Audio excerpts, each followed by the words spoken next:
Cerita petualangan di Gunung Merbabu dan segala kehidupan di dalamnya.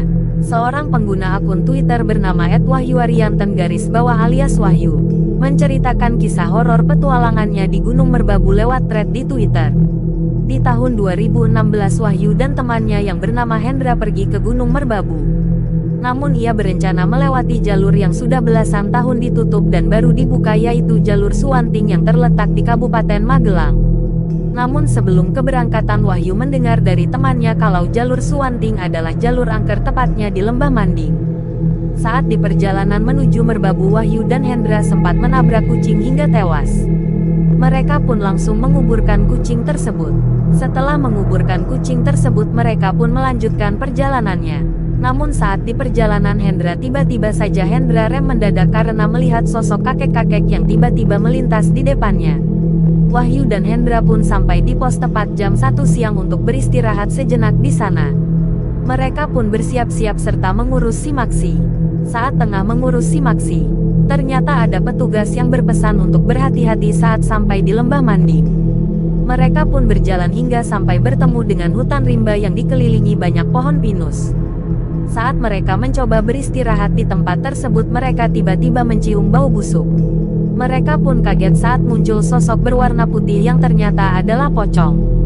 Gak cuma itu, saat perjalanan mereka ke pos 2 ternyata mereka bertemu dengan sosok kakek-kakek memanggul kayu bakar.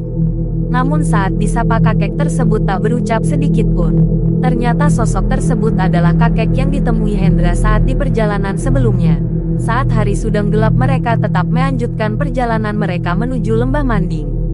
Tak disangka Hendra pun mengeluarkan sebatang rokok dan merokok saat perjalanan. Mereka berdua pun merasakan kalau ada yang menarik-narik cariernya. Gara-gara hal itu Wahyu pun terjatuh.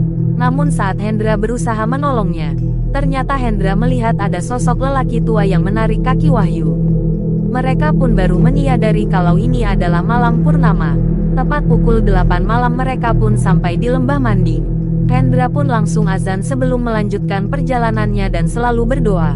Saat itu Hendra kembali mengeluarkan rokok dan kencing di Lembah Manding hingga akhirnya mereka menginap di sana karena kondisi kaki Wahyu yang memar. Mereka pun memasang tenda. Namun setelah itu mereka kembali mencium bau busuk. Tiba-tiba saja muncul sosok putih yang ternyata adalah kuntilanak. Gak cuma itu, mereka pun tiba-tiba mendengar suara kidung. Bahkan ada yang menggoyang-goyangkan tenda mereka. Setelah bertemu dengan beberapa sosok menyeramkan tersebut pun esok paginya mereka berhasil berada di puncak Merbabu dan bertemu dengan banyak pendaki.